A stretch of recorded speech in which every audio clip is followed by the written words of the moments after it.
بسم اللہ الرحمن الرحیم نحمده ونصلی ونسلم علی رسولہ الکریم اما بعد۔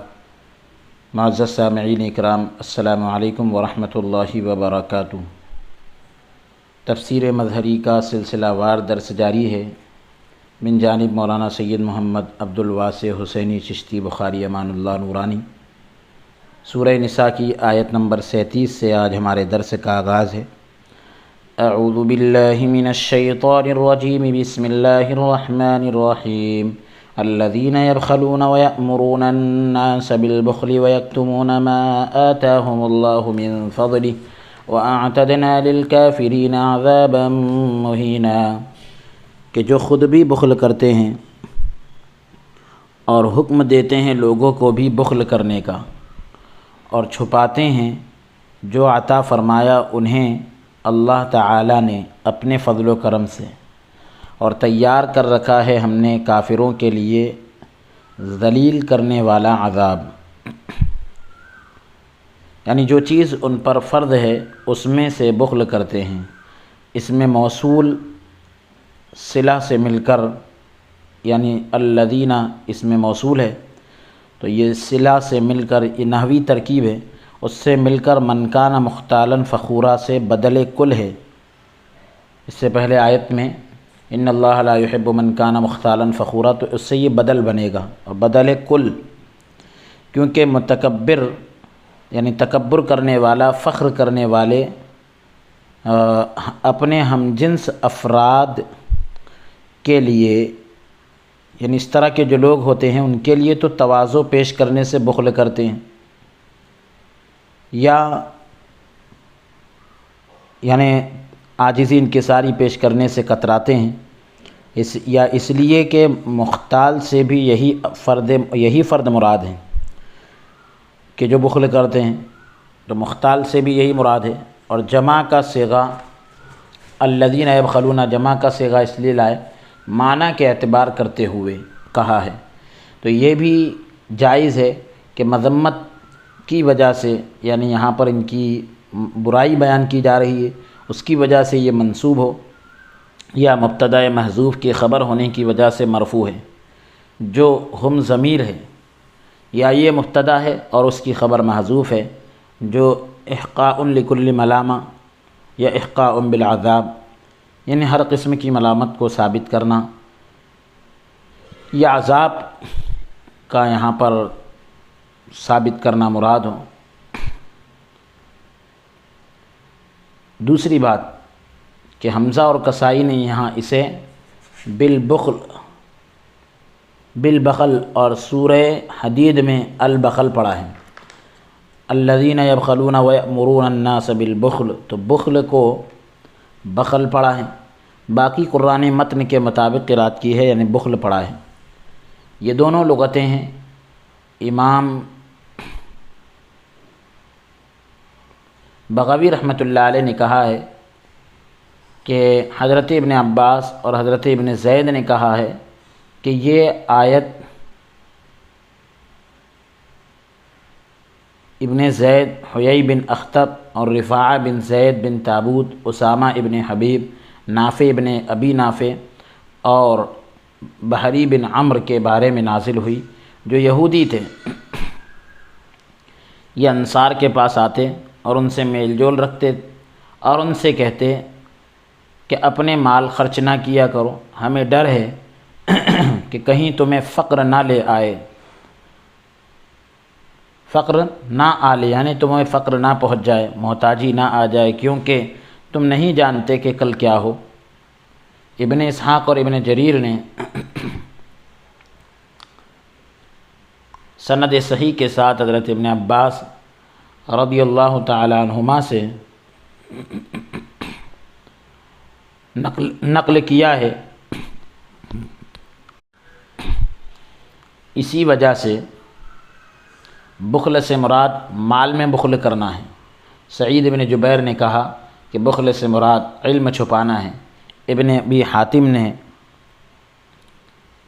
عطیہ عوفی کی سند سے نقل کیا ہے، جو ضعیف ہے۔ وہ حضرت ابن عباس رضی اللہ تعالی عنہما سے یہ روایت کرتا ہے کہ یہ آیت ان لوگوں کے حق میں نازل ہوئی جنہوں نے حضور صلی اللہ علیہ وآلہ وسلم کی صفت کو، خوبی کو چھپایا۔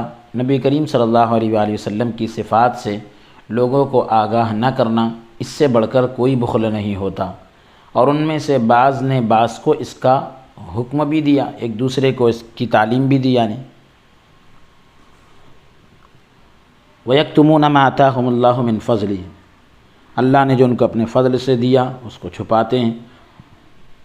یہاں فضل سے مراد مال ہے، اس میں ظاہر کو اس میں ضمیر کی جگہ ذکر کیا گیا۔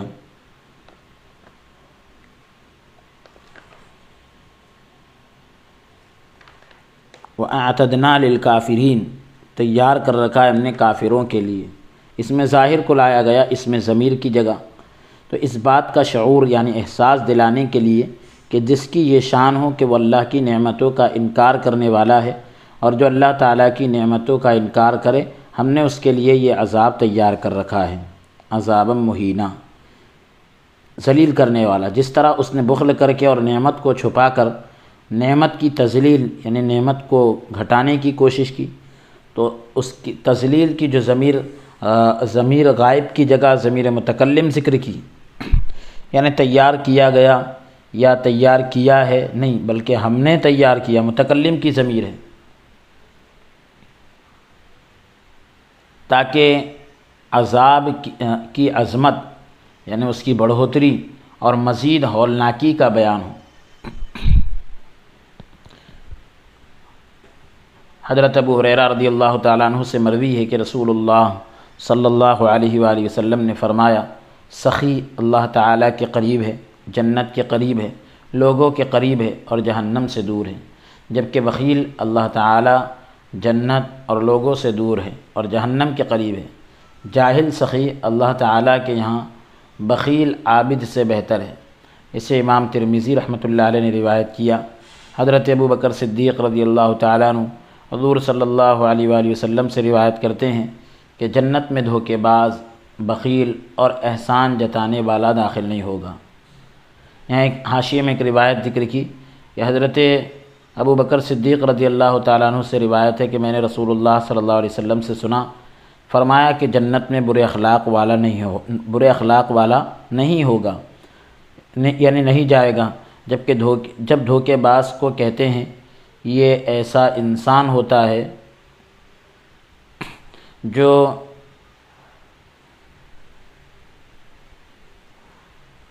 لوگوں میں فساد برپا کرنے کی کوشش کرتا ہے۔ حضرت ابو بکر صدیق رضی اللہ تعالیٰ عنہ سے یہ روایت ہے کہ جنت میں دھوکے باز اور احسان جتانے والا داخل نہیں ہوگا۔ اسے امام ترمذی رحمۃ اللہ علیہ نے روایت کیا ہے۔ اگلی آیت کا نمبر ہے 38۔ والذین ينفقون اموالهم رئاء الناس ولا يؤمنون بالله ولا باليوم الآخر ومن يكن الشيطان له قرينا فساء قرينا۔ اور وہ لوگ جو خرچ کرتے ہیں اپنے مال کو دکھانے کے لیے اور نہیں ایمان رکھتے اللہ پر اور نہ قیامت کے دن پر، روز قیامت پر، اور وہ بدقسمت ہو جائے یعنی شیطان جس کا ساتھی، اور وہ ہو جائے شیطان جس کا ساتھی پس وہ بہت برا ساتھی ہے، یعنی ایسا آدمی بدقسمت ہو جائے۔ رعاء الناس، تو رعاء جو ینفقون کا مفعول لہو ہے، یعنی وہ مال اس لیے خرچ کرتے ہیں کہ لوگ اسے دیکھیں اور کہیں کہ یہ کتنا سخی ہے۔ اس میں موصول کا عطف جو ہے اس میں موصول پر ہے اور دونوں کے درمیان قدر مشترک مذمت ہے۔ ریاکاری کے لیے خرچ کرنا ایسے ہی ہے جس طرح خرچ نہ کیا جائے، اس لیے کیونکہ بخل اور اسراف انفاق کی نامناسب انتہائیں ہیں، اس کی آخری حد ہے اور مذمت اور عذاب لانے میں برابر ہے، یا یہ مبتدا ہے اور اس کی خبر محذوف ہے جو فالشیطان وقرین لہ ہے، اس کے حذف پر ومن یکن الشیطان لہ قرینا دلالت کر رہا ہے، یعنی اس کو چھپایا گیا، اس سے یہ پتہ چل رہا ہے کہ ومن یکن الشیطان لہ قرینا، یہ اس کو بتا رہا ہے، تائید کر رہا ہے، یا اس کا عطف جو ہے کافرین پر ہے، کیونکہ ریاکاری کے طور پر خرچ کرنا کفر اور شرک خفی ہے، اسی وجہ سے اس کلام کے ساتھ اس پر عطف کیا گیا۔ حضرت ابو ہریرہ رضی اللہ تعالیٰ عنہ سے روایت ہے کہ رسول اللہ صلی اللہ علیہ وآلہ وسلم نے فرمایا کہ اللہ تعالیٰ ارشاد فرماتا ہے کہ میں شرکاء کے یعنی شرک کرنے والوں کے شرک سے بے نیاز ہوں۔ جس نے کوئی ایسا عمل کیا جس میں اس نے میرے ساتھ کسی اور کو بھی شریک کیا، میں اس کے شرک سے آلودہ عمل کو چھوڑ دوں گا۔ ایک روایت میں ہے کہ میں اس سے بری ہوں، اس نے جس کے لیے عمل کیا وہ اسی کے لیے ہے۔ حضرت عمر بن خطاب رضی اللہ تعالیٰ عنہ کی حدیث میں حضرت معاذ رضی اللہ تعالیٰ عنہ سے مرفوع روایت ہے کہ تھوڑا سا ریا بھی شرک ہے۔ یہ آیت یہودیوں کے حق میں نازل ہوئی، جس طرح ہم نے ذکر کیا۔ سدی نے کہا کہ یہ منافقین کے حق میں نازل ہوئی۔ ایک قول یہ کیا گیا کہ یہ مشرکین مکہ کے حق میں نازل ہوئی، جو حضور صلی اللہ علیہ وآلہ وسلم کی دشمنی میں اپنے مال خرچ کرتے تھے۔ قریناً فساء قرینا، قرین سے مراد ساتھی اور دوست ہے، یہاں مخصوص بالضم محذوف ہے، یعنی جو ایک لفظ حذف کیا گیا جو شیطان ہے، یعنی برا ساتھی شیطان ہے۔ اس آیت میں شیطان کی متابعت یعنی پیروی اور اس کی دوستی سے ڈرایا جا رہا ہے۔ یا مخصوص بالضم من یکن الشیطان ہے، اس میں ان کے برے اعمال کی طرف اشارہ ہے، جیسے بخل، ریا اور دوسری چیزیں۔ یہ سب شیطان کی دوستی کی وجہ سے وقوع پذیر ہوئے، واقع ہوئے۔ یہ بھی جائز ہے کہ یہ ان کے لیے وعید ہو کہ جہنم میں بھی شیطان ان کا ساتھی ہوگا۔ اگلی آیت کا نمبر ہے 39۔ وَمَاذَا عَلَيْهِمْ لَوْ آمَنُوا بِاللَّهِ وَالْيَوْمِ الْآخِرِ وَأَنفَقُوا مِمَّا رَزَقَهُمُ اللَّهُ وَكَانَ اللَّهُ بِهِمْ عَلِيمًا۔ اور کیا نقصان ہوتا ان کا اگر ایمان لاتے اللہ پر اور روز آخرت پر اور خرچ کرتے اس سے جو دیا ہے انہیں اللہ تعالیٰ نے، اور اللہ تعالیٰ ان سے خوب واقف ہے۔ یعنی ان پر کیا بوجھ ہوتا یا انہیں کیا تکلیف ہوتی۔ وَمَاذَا عَلَيْهِمْ کا مطلب یہ ہے کیونکہ انعام کرنے والے کا شکر جو ہے حسن لذاتی ہی ہے، یعنی کسی اور چیز کی وجہ سے نہیں، اللہ تبارک و تعالیٰ کی ذات اس لائق ہے کہ اس کا شکریہ ادا کیا جائے۔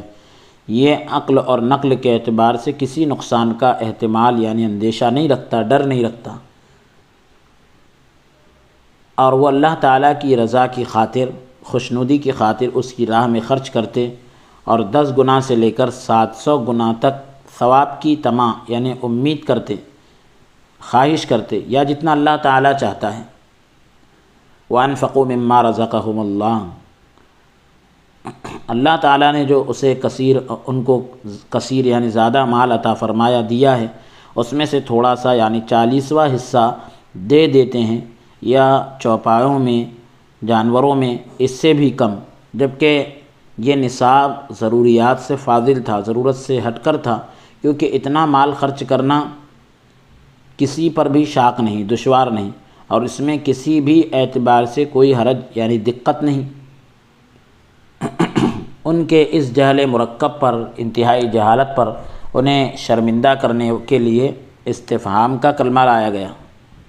وَمَاذَا عَلَيْهِمْ، سوالی انداز، کیا بوجھ ہوتا ہے ان کے اوپر۔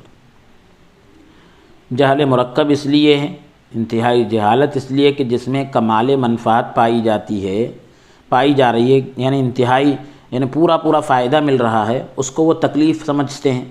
اس میں انہیں جواب کی تلاش کرنے کے لیے فکر پر برانگیختہ کیا جا رہا ہے، ابھارا جا رہا ہے، تاکہ ان کے لیے ان امور عظیمہ، بڑے معاملات کے فوائد ظاہر ہوں، جن کی طرف اللہ اور اس کا پیارا رسول صلی اللہ علیہ وآلہ وسلم انہیں دعوت دیتے ہیں۔ ساتھ ہی ساتھ اس میں یہ تنبیہ بھی ہے، اس بات سے آگاہ کیا جا رہا ہے کہ جس امر کی طرف دعوت دی جائے، جب بلایا جائے، جب یہ معلوم ہو کہ اس امر میں، اس چیز میں کوئی ضرر نہیں، نقصان نہیں، تو تب بھی بطور احتیاط کے طور پر اسے قبول کر لینا چاہیے، جائے کہ جب کہ اس کے منافع بھی ظاہر ہو جائیں، یعنی نقصان ظاہر نہ ہو تو احتیاط کے طور پر قبول کر لینا چاہیے۔ اب یہ تو بہت بڑی بات ہو گئی کہ فائدے بھی ظاہر ہو، پھر بھی یعنی قبول نہ کرے، تو کتنی بڑی جہالت کی بات ہے۔ یعنی اللہ پر ایمان لانے میں کتنا فائدہ ہے اور مال خرچ کرنے میں کتنا فائدہ ہے۔ اگلی آیت کا نمبر ہے 40۔ ان اللہ لا یظلم مثقال ذرہ وان تک حسنۃ یضاعفها ویؤت من لدنہ اجرا عظیما۔ بے شک اللہ تعالی ظلم نہیں کرتا ذرہ برابر بھی، بلکہ اگر ہو معمولی سی نیکی تو دگنا کر دیتا ہے اسے اور دیتا ہے اپنے پاس سے اجر عظیم۔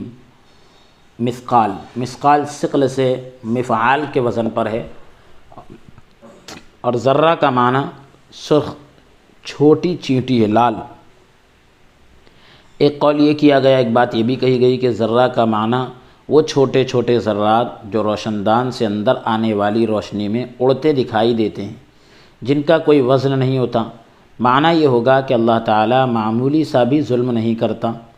اس میں اس بات کی طرف بھی اشارہ ہے کہ اللہ تعالیٰ نے کافروں کے لیے جو دردناک عذاب تیار کر رکھا ہے وہ سراسر عدل ہے، انصاف ہے، اس میں کوئی ظلم نہیں، بلکہ حقوق اللہ جیسے توحید، عبادت اور والدین اور رشتہ داروں کے حقوق کی پامالی پر ضائع کرنے پر انہیں عذاب میں مبتلا نہ کرنا ان لوگوں پر ظلم ہوگا جنہیں وہ حقوق سے محروم رکھتے ہیں۔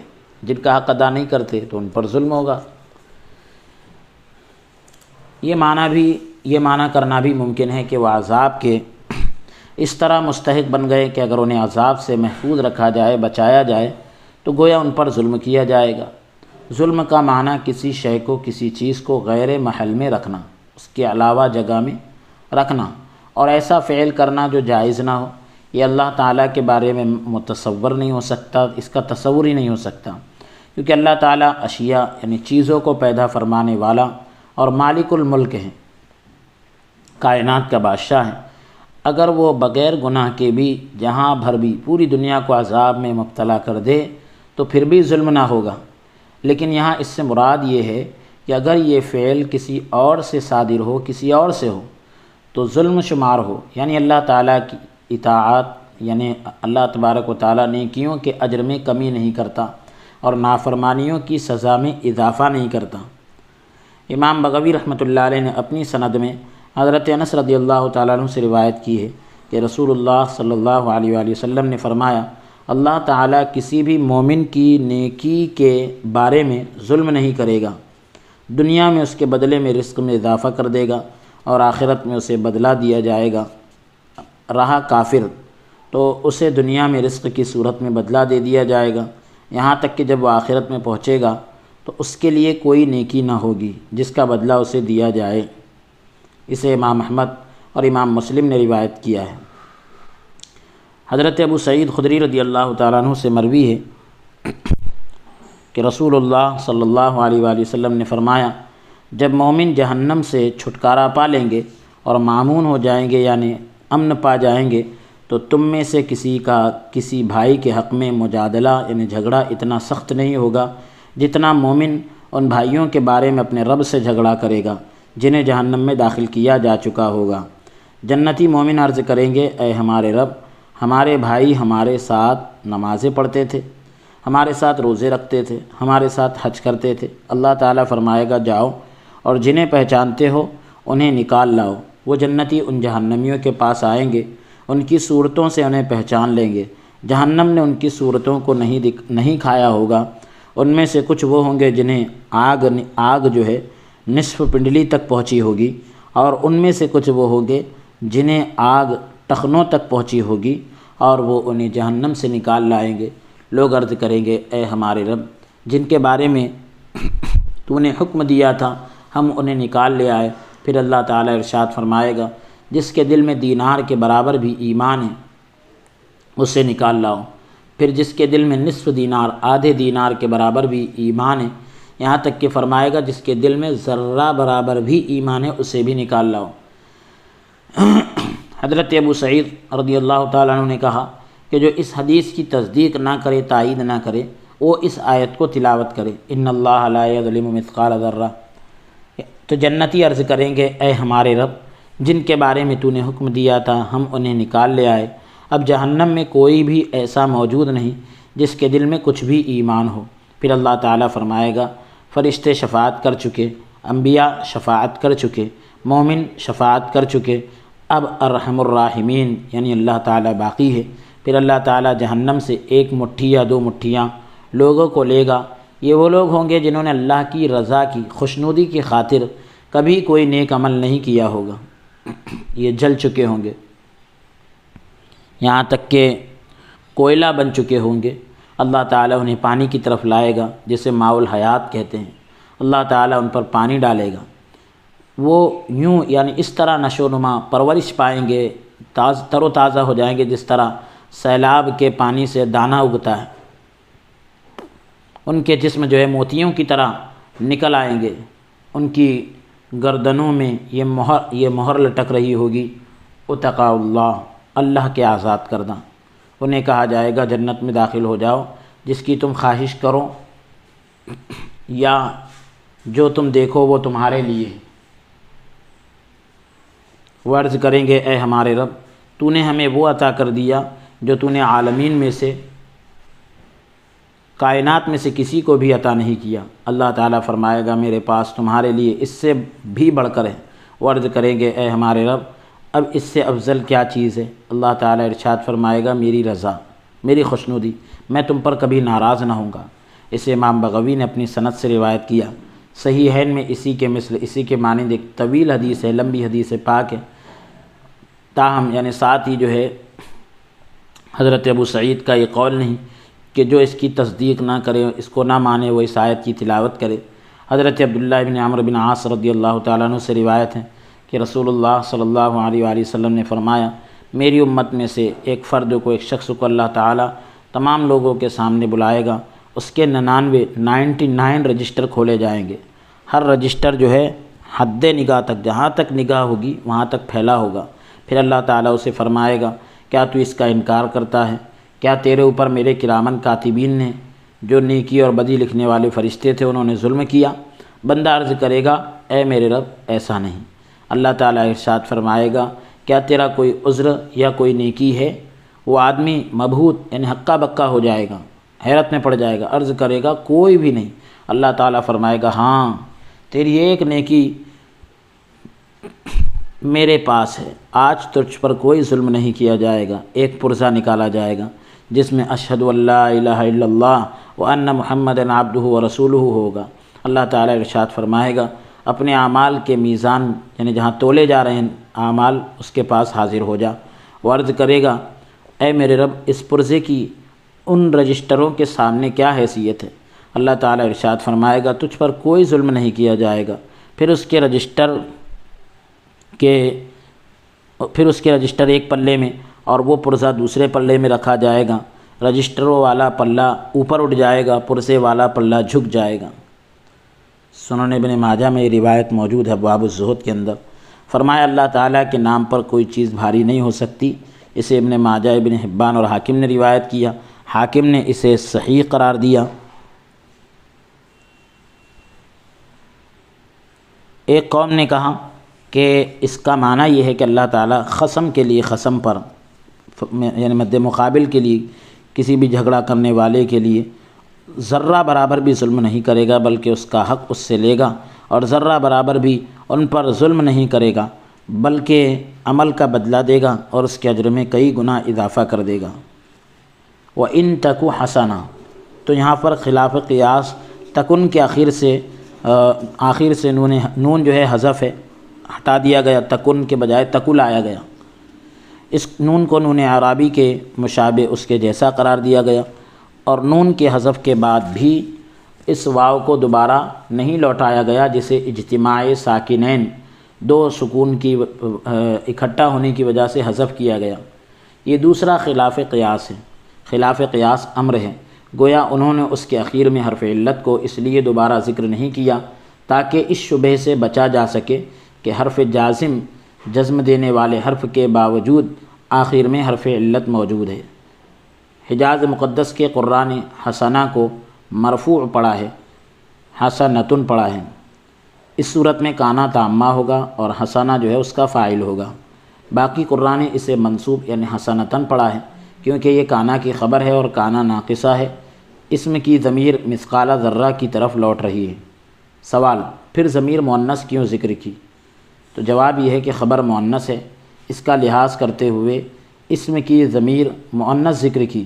دوسری وجہ یہ ہو سکتی ہے کہ مثقال کا مضاف الیہ مؤنث ہے، یضاعفہ، اسے اللہ تعالیٰ کئی گنا بڑھا دے گا۔ حضرت ابو ہریرہ رضی اللہ تعالیٰ عنہ سے روایت ہے کہ قسم اللہ کی، میں نے رسول اللہ صلی اللہ علیہ وآلہ وسلم کو یہ ارشاد فرماتے ہوئے سنا کہ بے شک اللہ تبارک و تعالیٰ نیکی کو ہزاروں ہزار کرے گا۔ اسے ابن جریر اور ابن ابی شیبہ نے روایت کیا، اور اس نیکی کرنے والے کو اپنی خصوصی عنایت سے اجر عظیم عطا فرمائے گا۔ امام بغوی نے کہا کہ جب اللہ تعالیٰ اسے اجر عظیم عطا فرمائے تو پھر اور کوئی کیسے اندازہ لگا سکتا ہے؟ معالم التنزیل جلد نمبر 2 صفحہ نمبر 69 سے یہ روایت لی گئی۔ حضرت ابن مسعود رضی اللہ تعالیٰ عنہ سے روایت ہے کہ جب قیامت کا دن ہوگا، اللہ تعالیٰ اگلوں پچھلوں کو جمع فرمائے گا، سب کو اکٹھا کرے گا۔ پھر ایک منادی آواز لگانے والا منادی کرے گا، آواز لگائے گا، جو کسی سے حق کا مطالبہ کرنا چاہتا ہے، مانگنا چاہتا ہے، حق لینا چاہتا ہے، وہ آئے اور اپنے حق کا مطالبہ کرے، اپنا حق وصول کرے اور اپنا حق لے، تو وہ آدمی خوش ہوگا۔ اس کا اپنے والدین، اولاد، بیوی اور بھائی پر حق ہوگا اور وہ ان سے وصول کرے گا، اگرچہ وہ تھوڑا ہی کیوں نہ ہو۔ اس کا مصداق اس کی تائید اللہ تعالیٰ کے اس فرمان سے بھی ہوتی ہے، فَإِذَا نُفِخَ فِي الصُّورِ فَلَا أَنْسَابَ بَيْنَهُمْ، پوری آیت ہے کہ ایک آدمی لایا جائے گا، ایک ندا کرنے والا، آواز لگانے والا، سب کے سامنے اعلان کرے گا، یہ فلاں ہیں، یہ فلاں ہیں، جس کا اس پر کوئی حق ہو تو اس سے اپنا حق لے لے۔ پھر اس سے کہا جائے گا کہ ان لوگوں کے حقوق ادا کرو۔ وہ عرض کرے گا، اے میرے رب، میں کہاں سے دوں؟ دنیا تو ختم ہو چکی۔ اللہ تعالیٰ اپنے فرشتوں سے فرمائے گا، اس کے اعمال دیکھو اور اس کے اعمال حسنہ سے، نیک اعمال سے ان لوگوں کو دے دو۔ اگر ذرہ برابر بھی نیکی رہ گئی تو فرشتے کہیں گے، اے ہمارے رب، اس کی ذرہ برابر نیکی رہ گئی ہے۔ اللہ تعالیٰ فرمائے گا، میرے بندے کے لیے اس سے کئی گنا بڑھا دو اور میری رحمت اور فضل سے اسے جنت میں داخل کر دو۔ اس کا مصداق اللہ تعالیٰ کا یہ فرمان ہے، ان اللہ لا یظلم مثقال ذرہ، پوری آیت ہے کہ اگر کوئی بدبخت انسان ہوگا تو فرشتے کہیں گے، اللہ، اس کی نیکیاں ختم ہو گئی اور حقدار یعنی حق لینے والے ابھی باقی ہیں۔ اللہ تعالیٰ ارشاد فرمائے گا، حقداروں کی برائیوں کو لو اور اس کی برائیوں کے ساتھ شامل کر دو۔ حق مانگنے والوں کی برائیاں لے کر